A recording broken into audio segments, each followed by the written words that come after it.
Ya, estamos grabando.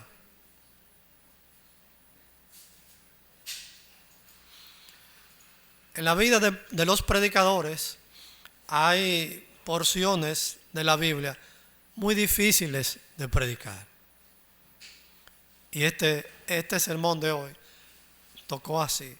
Uno de los pasajes más difíciles para mí predicar en todos los años que he predicado en mi vida es este. Pero aquí va en el nombre del Señor. Los capítulos 18 y 19 de Jueces. No hay otro título que ponerle, sino descomposición social y moral. Ya vimos la descomposición religiosa con Micaías y el levita, que pervirtieron la religión, ¿verdad?, de Israel. Este sermón número 12 de la serie de Jueces se titula, por lo tanto, así: descomposición social y moral. Recordemos una vez más que donde no hay autoridad reina la anarquía y la confusión.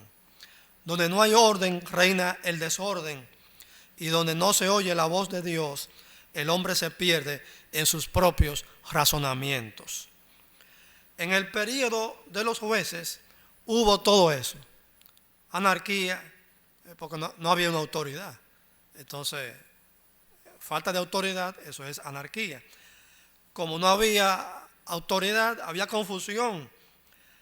Como no había confusión, había desorden.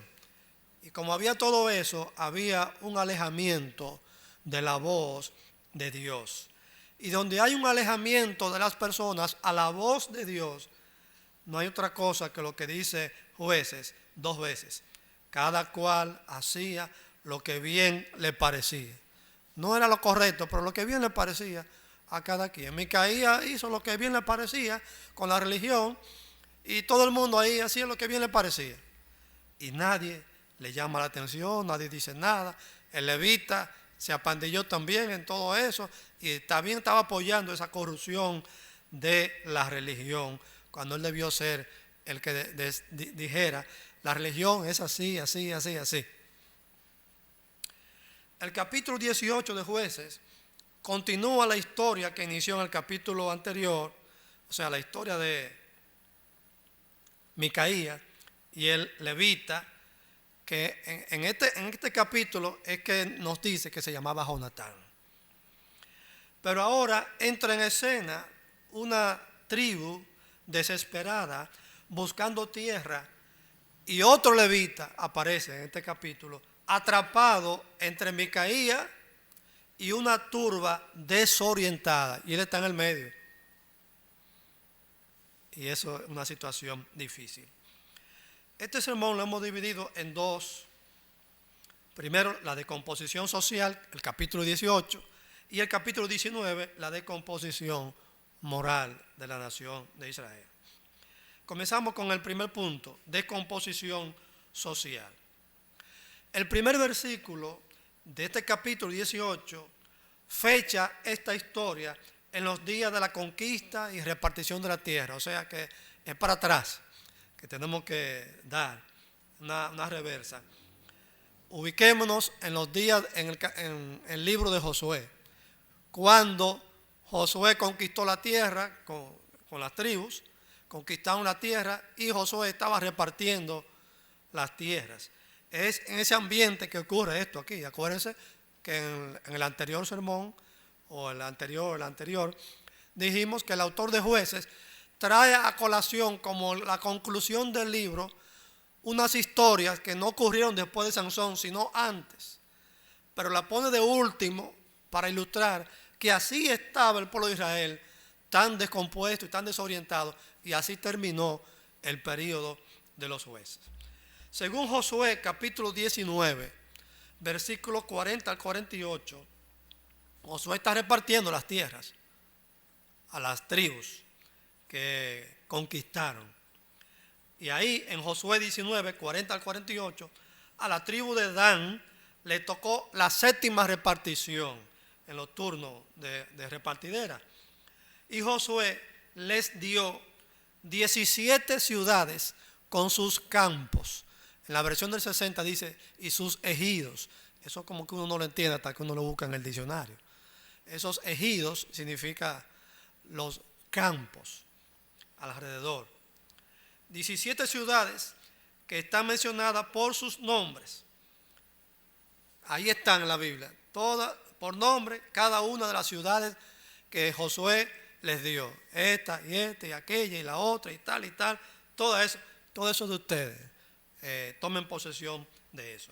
Ahora bien, esas ciudades, le tocaron 17 ciudades con sus campos y todas esas cosas. La Biblia dice que eso no le fue suficiente a ellos. En versículo 47 de Josué, estoy en Josué ahora, versículo 47, leemos que la Biblia dice, pero les faltó territorio a los hijos de Dan. Por eso subieron a Lesén.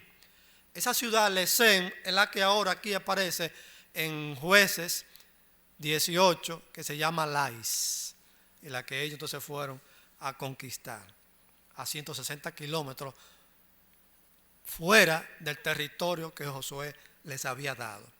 Y sigo leyendo el versículo.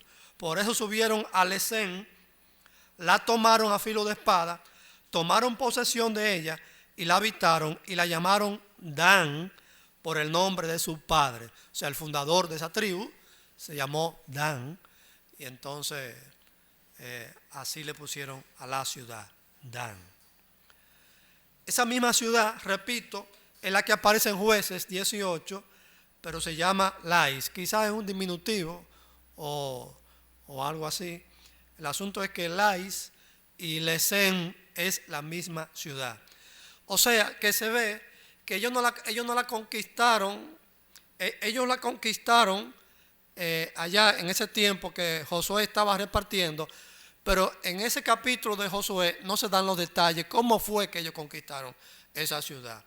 Esos detalles de cómo fue que ellos se salieron del territorio que Josué les repartió y se fueron a 160 kilómetros más al norte, para allá en los montes de Efraín, y vieron ese pueblito, esa ciudad pequeña llamada Lais, donde había personas muy tranquilas, que no tenían comunicación con nadie y estaban muy tranquilos y en paz, y entonces dijeron, ese es el sitio que nos gusta, y mataron a todo el mundo. Esos detalles los da el autor del libro de Jueces, que suponemos que fue el profeta Samuel. Esos detalles los da Jueces, capítulo 18. Preguntas. El que estudia la Biblia tiene que hacerle preguntas a la Biblia, pregunta al pasaje. Eso es parte de cómo estudiar la Biblia. Preguntas. ¿Por qué el autor de Jueces cuenta los detalles de esta historia y no el autor del libro de Josué?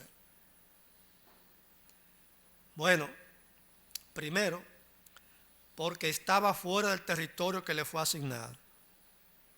Josué no le dijo, váyanse para allá y conquisten. Josué les dio 17 ciudades.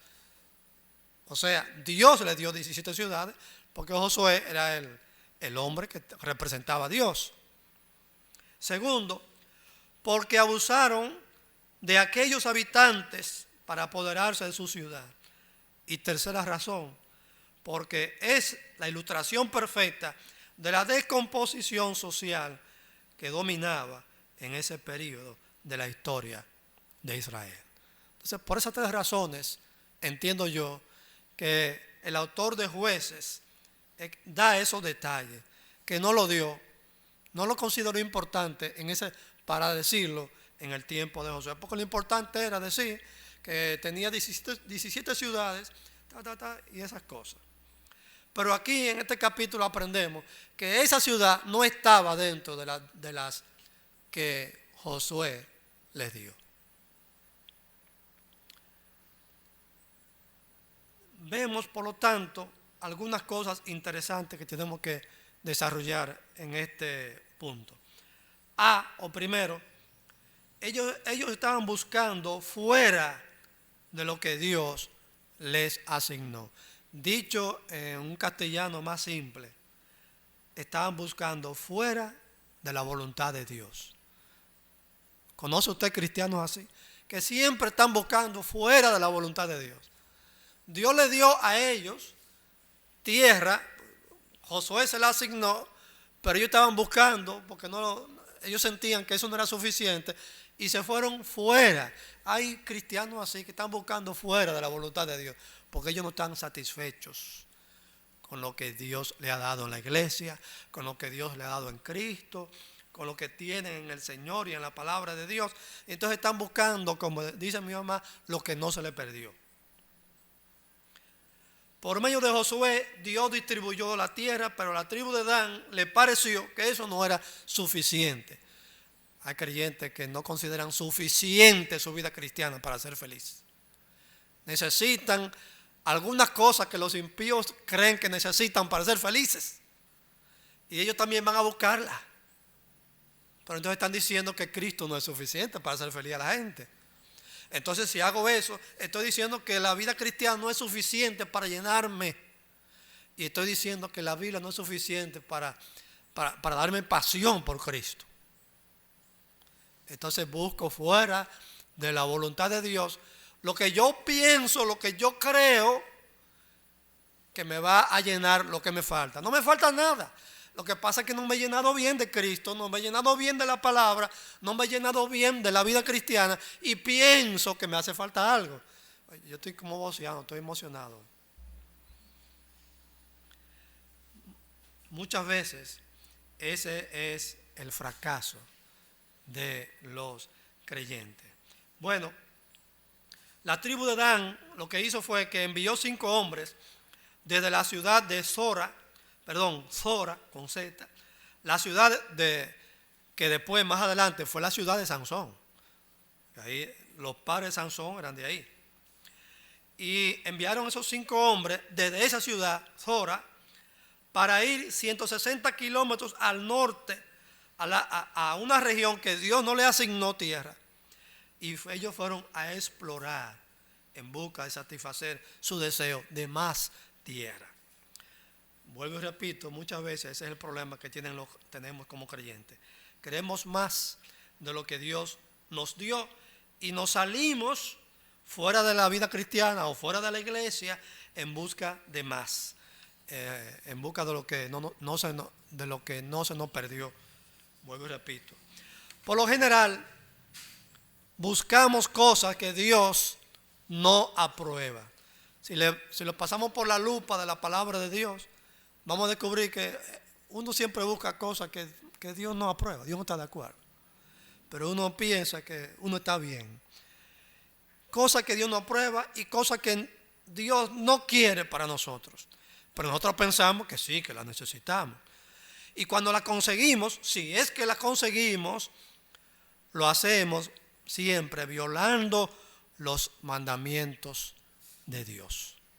Siempre violando los mandamientos, porque esa es la única forma de hacerlo. La única forma de salirse de la voluntad de Dios y conseguir las cosas que pensamos que necesitamos es violando los mandamientos de Dios. Pero nos sentimos que estamos bien. Y aunque uno sienta gozo porque alcanzó lo que uno quería y hasta se sienta que ha tenido éxito y está todo bien, el precio de la desobediencia es mayor que la satisfacción de los logros. Que la satisfacción de los logros. Cuando yo vivía en Puerto Plata y antes de ser encomendado como misionero, trabajé 3 años en un hotel. Uno ve muchas cosas en los hoteles, buenas y malas, pero la mayoría son malas. Hay un puesto muy codiciado en hotelería, que es el puesto de contralor. Ese es, vamos a decir, el contable administrador antes del gerente. El gerente le da órdenes al contralor y el contralor manilla las demás cosas. Ese puesto tiene un buen sueldo y también mucha autoridad. Y hay mucha gente que se desvela por eso. Pero ese es un puesto que no es fácil. No es fácil. Hay mucha gente que deja el pellejo en ese puesto. Es mucho trabajo y mucha responsabilidad.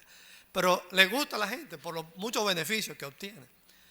En los 3 años que estuve ahí, vi pasar varias personas por ese puesto. En una de esas llegó uno llamado cristiano. Pero él decía que era cristiano, pero hacía tantas cosas que no eran de cristiano, que iban a mi oficina las muchachas. Yo decía, pero Wilfrido, pero él dice que es cristiano, pero él me enamora. Él dice que es cristiano, pero ese señor pide a cada rato lleve una cerveza a la oficina. Ese señor dice que es cristiano, pero hace esto y aquello. Y yo, no me venga con chisme a contarme cosas. Tú hablas con él y tú le preguntas si él es cristiano. Bueno, fueron tantas las quejas que yo recibí de este señor y los empleados. Dicen, pero habla con él. Yo tuve que ir a hablar con él. Y yo comencé a hablar con él de la vida cristiana y del testimonio cristiano que hay que dar. Antes de finalizar con una oración, ya el hombre estaba fajado llorando. Y me dijo, es verdad, yo no estoy dando ningún ejemplo de cristiano aquí. Él venía de otro lugar del país. Y decía, yo luché tanto por este puesto y el Señor me lo dio. Y esto y lo otro. Sí, pero no te puedes volver loco. No tienes que, si el Señor te lo concedió, tienes que dar testimonio aquí de que tú eres cristiano. Tienes que portarte bien. Deja de pedir tantas cosas y tirar a las muchachas y decirles cosas, porque yo tengo 3 años aquí hablando de Cristo y la gente me ve, entonces me está comparando contigo y entonces hay problemas. Bueno, él se arregló por unos días, después se dañó de nuevo. No sé qué fue lo que hizo. Lo sacaron. Y un día lo veo en la calle, sin trabajo y sin nada. Y me ve pasando, se me tiró arriba. Me dice, oiga, usted me lo advirtió, usted me lo dijo. Y no me llevé de usted. Bueno, donde quiera que hay gente que a veces se sale de la voluntad de Dios buscando cosas que piensa que lo va a llenar. Y se olvida que quien llena a uno es Cristo. Y si Cristo no lo satisface a uno, oiga, no hay nadie del cielo para abajo que satisfaga a un ser humano. Estos hombres llegaron al norte de Efraín, a la casa de Micaía, y allí se encontraron con el levita, a quien conocían, y ese es el punto B, un consejo engañoso. Iban de camino a Lais para conquistarla, o mejor dicho, estaban explorando. De camino pasaron por la casa de Micaía, ¿verdad?, en los montes de Efraín, y ahí se encontraron con el levita y resulta que se conocían al levita. Y dice el versículo 6 que ellos le pidieron entonces al levita un consejo. Dice, pregunta pues ahora a Dios para que sepamos si ha de irnos bien en este viaje que hacemos. Y el sacerdote le respondió, id en paz, delante de Jehová está el camino en que andáis. ¿Se acuerda que yo le dije que a veces la gente que trabaja, los ministros que trabajan por el dinero, a veces no dicen lo que tienen que decir? Y este señor estaba trabajando por el dinero. Este levita estaba trabajando por el dinero de Micaía. Y esta gente le dice, consulta ahí a Dios a ver si andamos bien. Él debió haberle dicho, no está bien. Ese viaje de ustedes están fuera del territorio que se le dio. ¿Qué es que ustedes buscan por aquí? No, pero no tuvo el valor de decírselo. Le dicen, no, vayan en paz, el Señor está con ustedes. Qué mentira. Dios no estaba con ellos. Ellos estaban haciendo eso por su cuenta, pero Dios no estaba con ellos. Dice que Jehová está en el camino en que andáis. Qué bonito se oye, qué espiritual, pero eso es falso. Warren Wiersbe dice que si la gente de Dan hubieran querido consultar la voluntad de Dios, hubieran hecho antes de salir de allá. Antes de salir de allá a hacer lo que iban a hacer, lo hubieran hecho. Si en realidad hubiesen querido consultar la voluntad de Dios. Así hay mucha gente que deciden primero lo que van a hacer, hacen lo que decidieron que van a hacer, y cuando la cosa no les va como ellos esperaban, pastor, yo quiero un consejo. Sí, pero ya tú lo hiciste, papá. Ya, pero como está en problemas, le está yendo mal, mira, ve, No, es que te saliste de la voluntad de Dios. No ven ahora a consultar. Ya lo hiciste. Está fuera de la voluntad de Dios. Y así estaba ocurriendo con esta gente. Quisieron consultar a Dios cuando ya estaban llegando. Ya ellos estaban a mitad de camino. Y consulta y a ver. Sí, sí. Y el levita, comprometido, entre Micaía, que era el que le pagaba, y esta gente, dice, no, vayan en paz. El Señor está con ustedes. Palabras malvadas. Hay cristianos que primero hacen eso. Deciden lo que van a hacer. Y cuando lo están haciendo, entonces quieren saber si es la voluntad de Dios, pero ya lo están haciendo. Eso se me parece a Balaam, aquel vidente, que fue contratado por el rey Balac, el rey de Moab, para que maldijera al pueblo de Israel. Y él le dijo que sí. Entonces pues vino y dijo, déjame consultar a Jehová. Que lo que va a consultar a Jehová, ya tú recibiste tu paga. Y ya te dijeron que va a maldecir al pueblo. Y entonces iba y consultaba con Jehová. Y Dios le decía, sí, ve. Pero cada vez que abría su boca, Dios le cambió la maldición por una bendición. Y 4 veces Balaam bendijo en vez de maldecir. Entonces el rey Balac de Moab le dijo, pero ven acá, te estoy pagando para que maldiga al pueblo y tú me estás haciendo todo lo contrario. Dice, no, pero que si Jehová pone en mí palabras de bendición cuando yo voy a hablar, yo no tengo la culpa. Más o menos así, parafraseado. Estos hombres debieron haber consultado la voluntad de Dios antes de salir. Hermanos, si deseamos hacer la voluntad de Dios sin salirnos de su palabra, lo único que Dios nos ha dado es la Biblia, una revelación completa de sus mandamientos y propósitos para el cristiano. Consúltalo todo ahí, en el libro. Ahí es que está la cosa. Ella, la Biblia es, como dijo el salmista, el Salmo 119, 105. Lámpara es a mis pies tu palabra y lumbrera a mi camino. Eso lo aprendimos en la escuela dominical y sigue siendo verdad. C. En los versículos 7 al 13, ellos exploran y se preparan para asaltar la ciudad de Lais. Los 5 hombres de Dan exploraron la ciudad de Lais o Lesem, que es la misma, y en el versículo 7 dice, vieron que el pueblo que habitaba en esa ciudad estaba seguro, ocioso y confiado, conforme a la costumbre de los de Sidón, sin que nadie en aquella región los perturbara en cosa alguna, ni nadie se enseñoreara de ellos. Estaban lejos de los sidonios y no tenían negocio con nadie. Eran gente, vamos a decir, libre. No trataban con nadie, estaban ahí solitos en esa ciudad en paz. Los de Sidón eran los fenicios, que habitaban más al oeste. Y Lais era un pueblo de gente tranquila e independiente. Y ese informe es lo que ellos llevaron allá a la tribu de Dan. Oiga, encontramos un pueblito tranquilo, bonito, un lindo paisaje. Ahí es bien de vivir. Y entonces la tribu de Dan, además de los 5 que vinieron, seleccionaron 600 hombres para ir y atacar a la ciudad de Lais. Y sabemos entonces lo que hicieron. Lo siguiente que hicieron fue que asesinaron a todo el mundo. Quemaron la ciudad, la reconstruyeron y le pusieron el nombre del padre de la tribu, Dan. Y eso es lo que aparece en los versículos 27 a 31.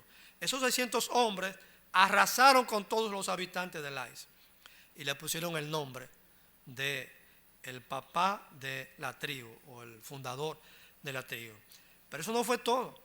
Antes de llegar a Lais, habían pasado por la casa de Micaía, como ya ahorita mencionamos, se robaron el altar, las imágenes de fundición, el efod y al levita también, y se lo llevaron todo para allá. Al levita lo obligaron y se lo llevaron a Lais y fundaron entonces a su propio modo su forma de adorar a Dios. Es decir, entraron en una religión conforme a su manufactura o conforme a su invento. Y en los versículos 30 y 31 leemos: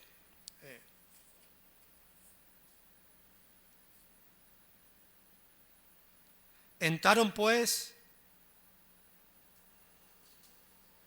Bueno, sí.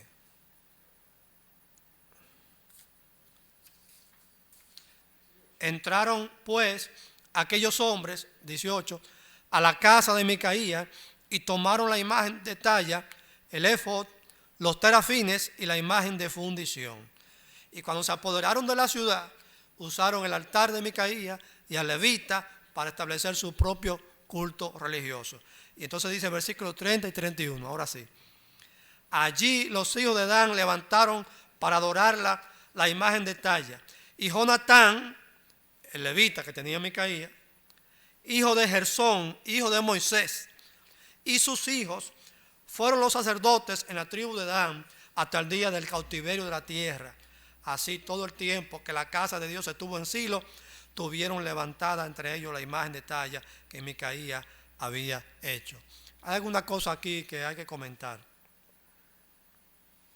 Mire hasta dónde llegó el altar y las imágenes de Micaía, que comenzó robándole un dinero a su mamá. Entonces de ahí salió que se hizo un altar y todo. Mire dónde llegó eso. Llegó a la ciudad de Lais, la tribu de Dan, y formaron su religión con esas cosas. ¿Hasta cuándo? Hasta que vino el cautiverio. Ese cautiverio posiblemente una referencia a cuando el imperio asirio con Tiglat-Pileser en el 734 por ahí invadió toda esa región y entonces se llevaron cautivos a toda esa gente. Pero mire qué curioso. También en los montes de Efraín no solamente estaba la ciudad de Lais, en los montes de Efraín también estaba Silo, donde estaba el tabernáculo de Jehová. Entonces el tabernáculo estaba cerca, pero ellos tenían su propio altar. ¿Qué contradicción? ¿Qué contradicción? Tenían cerca el tabernáculo, lo autorizado por Dios, pero ellos tenían su propia religión y su propio altar en Lais. Mire hasta dónde llegó ese invento de Micaía y de la mamá. Otra cosa que hay que comentar es que es deplorable que un culto idolátrico haya sido apoyado por un levita descendiente de un hijo de Moisés, el gran líder del pueblo de Israel. Porque aquí dice, Jonatán, hijo de Gersón, Gersón era hijo de Moisés, y sus hijos fueron los sacerdotes en la tribu de Dan hasta el día del cautiverio. En algunos manuscritos, un copista vio eso. Eso no se puede poner. Que un hijo de Moisés se pervirtió en la religión y puso Jonatán, hijo de Manasés. Ustedes saben que Manasés, el hijo de Ezequías, ese sí fue malo. Ese adoró muchas imágenes. Y adoró a Moloc, que era un ídolo que se encendía con mucho fuego. Y hasta sus propios hijos dice que lo ofreció, lo quemó vivo a Moloc. Estoy hablando de Manasés. Entonces, como ese fue tan malo en Israel, hay un manuscrito que lo cambiaron, algún copista lo cambió y puso Jonatán, hijo de Manasés. Pero Manasés no estaba ni por todos esos pedazos, no había nacido. Porque el periodo de los jueces fue antes del periodo de los reyes. Es como dice aquí, Jonatán, hijo de Gersón, y Gersón era hijo de Moisés. Qué pena que un descendiente de Moisés, el gran líder de Israel, se haya pervertido religiosamente y haya apoyado la idolatría. Pero esas cosas pasan en la vida real. Hijos de grandes líderes, hijos de pastores, hijos de misioneros, que después con su vida hablan mal del gran hombre que fue su padre, sirviendo al Señor. El segundo punto es la descomposición moral. Tal vez me pase hoy de la hora, pero déjenme salir de estos dos capítulos tan difíciles. El segundo punto es la descomposición moral, que es el capítulo 19. Aquí hay cosas indescriptibles, cosas muy difíciles. En este capítulo 19 tenemos la historia de otro levita. Yo no sé qué pasaba con los levitas. Era un levita en el 17, en el 18. Aquí tenemos otro levita. O sea, estaban dañados los levitas, parece, en ese tiempo. Otro levita que dice que vivía como forastero en la parte más remota de los montes de Efraín. Todo es ahí, en los montes de Efraín, que ha ocurrido. Se dice que este levita tenía una concubina, que nosotros aquí en República Dominicana le decimos una querida, ¿verdad? Tenía una concubina, pero en ese ambiente del oriente, una concubina era una esposa. Era una esposa pero de segunda categoría, pero se la reconocían como esposa. La diferencia era que las concubinas, lo único que le tocaba era ropa y comida. Si el hombre se moría no le tocaba ninguna herencia. Eso le tocaba a la esposa, a la primera esposa y los hijos. Pero las otras esposas eran esposas de segunda categoría. Lo único que le tocaba era, mientras el hombre estaba vivo, su comida, su ropa y sus atenciones íntimas. Pero más nada. Pero era una concubina. Y me llama la atención que este representante de la religión, un levita, tuviera una concubina. Me llama mucho la atención. O sea que él andaba como los demás hombres. Tenía una concubina, una esposa de segunda categoría. Pero eso era algo común en la cultura. En el Antiguo Testamento aparecen muchos hombres con más de una esposa, es decir, con concubinas o esposas de segunda categoría. Abraham, David tuvo 10 esposas, dice, se ve en el libro de Samuel. Y otro grande, Salomón, ya eso fue el colmo. 300 y 700 concubinas. Hay que sacar su impacto aparte. Pero eso se ve mucho en el Antiguo Testamento. Por eso no significa que Dios aprobaba esa práctica. Y en el Evangelio, ya sabemos, en el Nuevo Testamento, que se regula y se dice, cada uno tenga su propia esposa, una sola. Ya el Evangelio de Jesucristo reguló el asunto. Dijo, no, es una. Es una. Bueno, se dice que esta concubina le fue infiel.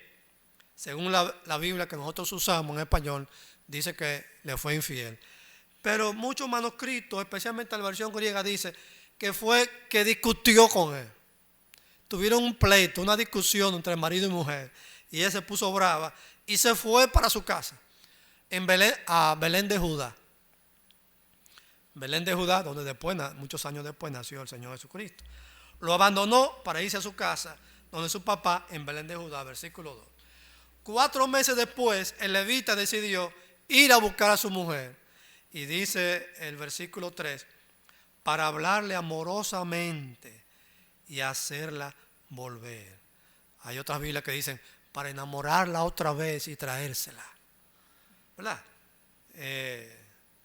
Está bien, el hombre fue dispuesto a conquistarla, a reconciliarse, a traer a su mujer. Aunque era una esposa de segunda categoría, pues parece que la quería, ¿verdad? Quería a su mujer. Y 4 meses después que el hombre se baja, y piensa fríamente, va a buscar a su mujer. A los montes de Efraín, lejísimos. Entonces, digo yo que la quería, pero cuando usted va tan lejos, va porque usted la quiere.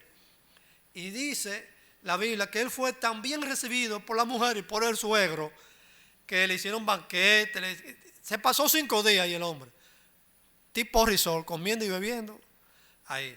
Porque cada vez que se levantaba, que decía, bueno, ya yo tengo mi mujer, me voy, el suegro decía, no, pero espérate, vamos a matar un puerco hoy, vamos a matar esto, lo otro. Digo, puerco es aquí en República Dominicana, ¿sabes que los judíos no hacen eso? Pero, ¿verdad? Vamos a matar una vaca y esto y lo otro, y vamos a hacer una fiesta. Y así lo tuvo entretenido 5 días, y él se quedaba. O sea que estaba en gozadera. Y dice Warren Wiersbe, haciendo un comentario, en un tiempo que su nación estaba tan alejada de Dios, ¿cómo podía este levita desperdiciar su tiempo comiendo, bebiendo y divirtiéndose? Es que bueno, cuando ustedes dicen, quédese que aquí vamos a matar un puerco. Y quédese que aquí hay fiesta hoy. Usted se entretiene, usted se queda ahí. Pero el pueblo de Dios necesita atención. Bueno, parece que ese levita, no era mejor que el resto de la nación, hablando espiritualmente. Como se puede observar, este levita no era un piadoso hombre de Dios. Mientras el pueblo se desmoronaba social y moralmente, él andaba detrás de una mujer. ¿Qué le parece? Mientras el pueblo en esa época se estaba desmoronando espiritualmente, socialmente y en todos los sentidos, él andaba detrás de una mujer. Entonces eso me dice a mí que él tampoco andaba bien. Él tampoco andaba bien. La nación está en crisis y él anda detrás de una mujer, le dicen por allá. Entonces él era otro que había que aconsejarlo pastoralmente. Así hay muchas personas que solo están pensando en los momentos de diversión, pero lo más importante que hay que perseguir en esta vida es el gozo de conocer a Cristo y la seguridad de un lugar eterno en la patria celestial. Eso es lo más importante. Eso es lo más importante. No es que aquello no sea importante, pero cuando hay crisis, lo más importante es usted estar seguro que está atendiendo su vida espiritual con Dios. Eso es lo más importante. Finalmente, el levita decidió regresar con su mujer a su casa, pero el viaje era muy lejos y él salió tarde. Le agarró, como decimos, la noche frente a una pequeña ciudad llamada Jebús, que más adelante fue conquistada por la tribu de Judá, y después Benjamín la pobló y le pusieron el nombre de Jerusalén. Pero anteriormente se llamaba Jebús y ahí habitaban los jebuseos, por el nombre, ¿verdad? Y llegaron a esa ciudad, pero el hombre le cayó la noche ahí y dijo, no, por aquí yo no puedo quedar, estos son jebuseos, son enemigos, yo no me puedo quedar aquí esta noche. Así que caminó unos kilómetros más, tenía anotado, ahora no lo veo, como unos 35 kilómetros más, y llegó a una ciudad llamada Gabaá, que pertenece a la tribu de Benjamín, buscando, ¿verdad?, un conciudadano israelita que lo hospedara. Cuando llega, ya está tan tarde y tan oscuro que se queda en la plaza de la ciudad, hasta que se aparece un anciano que era de los montes de Efraín, pero vivía ahí en Gabá, en la tribu de Benjamín, y le dice, no, pero no te podemos dejar aquí, y se lo lleva a su casa. Cuando está en la casa de ese anciano, entonces los hombres de la ciudad de Gabá le tocan la puerta, como hicieron los hombres allá de Sodoma, que le tocaron la puerta a Lot, y le dijeron al hombre, a ese anciano, saca al hombre que ha entrado en tu casa para que lo conozcamos. Jueces 19:22. Ese término conozcamos, usted sabe que es un eufemismo para referirse a la relación sexual. Entonces estamos hablando aquí de unos hombres que practicaban la homosexualidad. Si leemos en Génesis 19, también cuando los hombres de Sodoma le tocaron la puerta a la casa de Lot, porque recibió a dos varones que eran los dos ángeles que Dios envió, le dijeron también lo mismo, saca a esos dos hombres para que lo conozcamos. Usted sabe que no fue para decirle yo soy fulano y este es fulano, y no fue para eso, no. Es un conocer que se refiere a la relación sexual. Hay una Biblia que se llama Reina Valera Contemporánea que lo traduce sin pelo en la lengua. Dice en esa versión, saca al hombre que ha entrado en tu casa porque queremos acostarnos con él. Esa traducción lo dice claro y pelado, porque realmente ese es el sentido. Como en el Medio Oriente antiguo la hospitalidad era tan sagrada, el dueño de la casa le ofreció su hija virgen. Son costumbres que uno aquí en el occidente no lo entiende, ¿verdad? Pero en el Oriente es sagrado. Una persona que usted hospeda es sagrado. Usted protege a esa persona hasta su vida. Y estos hombres son capaces de ofrecerle su hija antes que entregar al hombre. Lo mismo hizo Lot cuando la gente de Sodoma querían conocer a los dos ángeles. Dijeron, no, yo tengo dos hijas vírgenes aquí, yo se las doy mejor, pero no toquen a ese hombre. Porque en Medio Oriente, en la hospitalidad, eso es sagrado. Cuando usted recibe una persona, él protege a esa persona hasta las últimas consecuencias, su integridad física y todo. Bueno, a mí hay que matarme para ponerle la mano a una de mis hijas, pero aquí estamos en Occidente, no en el Oriente. Y la Biblia dice que aquella turba de hombres perversos estaba allí en la puerta exigiéndole a ese anciano que sacara esa visita. Pero sucedió todo lo inesperado, como una película. El anciano está defendiendo al levita. Y está diciendo, no, yo mejor te doy mi hija que está aquí, que es virgen. Y entonces el levita, dice la Biblia, sacó a la mujer y se la entregó. Digo, pero ven acá, yo me imagino todo eso como una película. Lo están defendiendo a él y entonces él saca a la mujer y se la entrega a esos hombres perversos. Y a uno le duele. Y uno dice, como escribí yo en mis notas, qué grado de perversidad y bajeza moral dominaba a esos hombres. Pero qué grado de indolencia dominaba al levita, que entregó a su mujer, por la que hizo un viaje tan largo, porque supuestamente la quería, y se la entrega a esos hombres sabiendo lo que le iban a hacer. Oiga,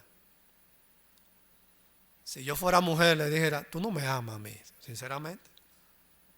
¿Cómo tú vas a hacer eso? ¿Cómo que si tú amas a esa mujer, la entregas a estos perversos, sabiendo lo que van a hacer?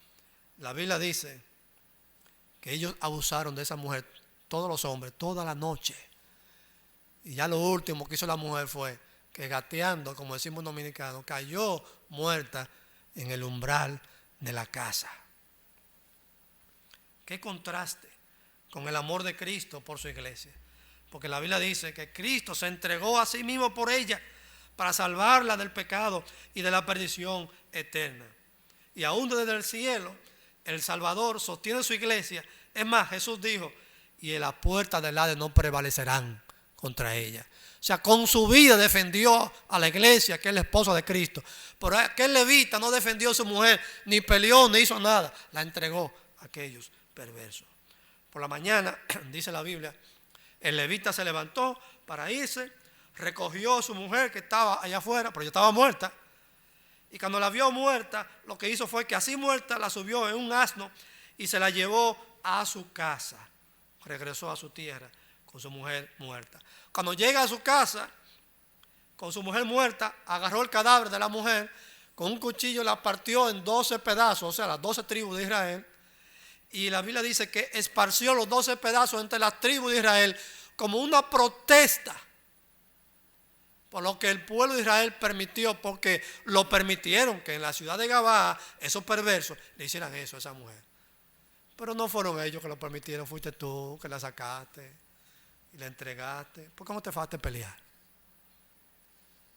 Es verdad que eran 600, que eran muchos hombres, pero oye, o sea, demuestra que tú eres un hombre que comienza a pelear. No, la entregó.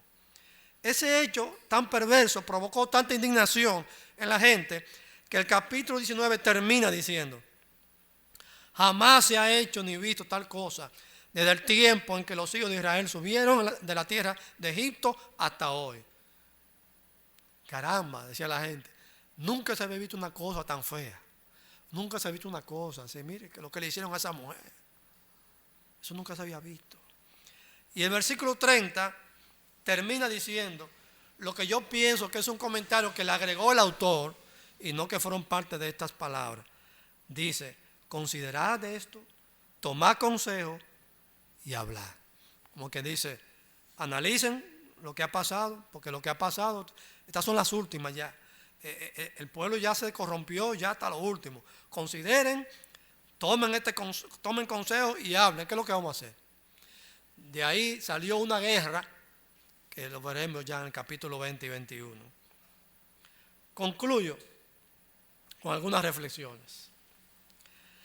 Me gustaría pensar que ese descalabro social y moral del pueblo de Dios en el pasado fue un hecho aislado y sin repetición, pero no fue así. Lamentablemente se repite con mucha frecuencia en las naciones en el día de hoy. La despreocupación por la religión, la pérdida de los valores, la ambición de poder político, la avaricia del dinero, el maltrato y asesinato de las mujeres o feminicidios, el abuso infantil, la perversión del modelo original de la familia y otros muchos pecados están corrompiendo nuestras sociedades dique modernas.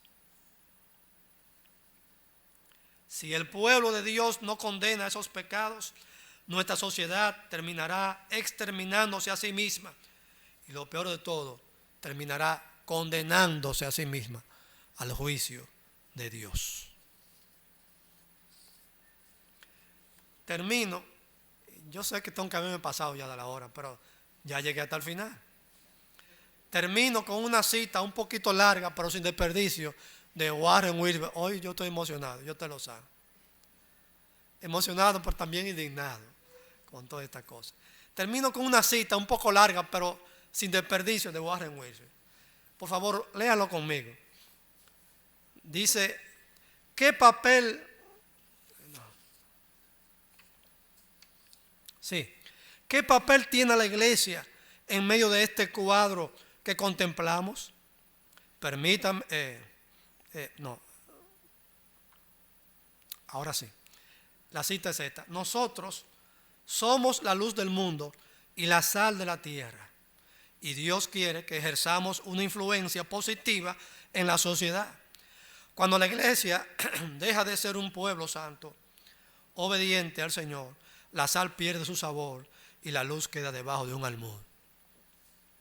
G. Campbell Morgan, un escritor del siglo, comentarista del siglo XIX y XX, dijo que la iglesia hizo más por el mundo cuando menos se parecía al mundo. Hoy en día, muchas iglesias tienen la idea de que deben imitar al mundo para poder alcanzar al mundo. Están equivocados, dice Warren Wiersbe. Y sigo citando a Warren. Cuando Israel adoptó el estilo de vida de las naciones paganas que la rodeaban, se debilitaron como nación. Cuando Israel acudió a los ídolos, Dios dejó de bendecirlos. Las naciones no declinan ni caen a causa de los que trafican con pornografía o estupefacientes, sino por culpa de los cristianos que han dejado de ser sal y luz. Oiga, nos está acusando, ¿eh? Dios espera que los pecadores actúen como pecadores, aunque Él no aprueba lo que hacen, pero Él no espera que los santos actúen como pecadores. Los cristianos que transigen con el pecado no solamente se dañan a sí mismos, a su familia y a su iglesia, sino que también contribuyen a la declinación de toda la nación. No le voy a agregar más nada, porque yo sé que ya me pasé de hora. Solamente una oración. Queremos una sociedad santa que ande conforme a los caminos de Dios. Tenemos una gran responsabilidad como iglesia. Tenemos una gran responsabilidad. Oremos. Señor, nos duele en el alma que la descomposición social y moral de un pueblo no solamente es algo que se ve en el pasado, se vio en el pasado, es algo que se ve también en los tiempos modernos. Y nuestro país no es exento de eso. Estamos observando la descomposición social y moral y también religiosa de nuestra gente. Nosotros queremos, Señor, ser luz, ser sal. Ayúdanos a ser luz y ser sal para esta sociedad que nos observa. Ayúdanos a portarnos como lo que somos, hijos de Dios, y dar el testimonio que tenemos que dar. Bendice a la iglesia en nuestro país y en el mundo y enséñanos a pagar el precio para cumplir nuestro papel en esta hora de la historia. En el nombre de Jesús. Amén.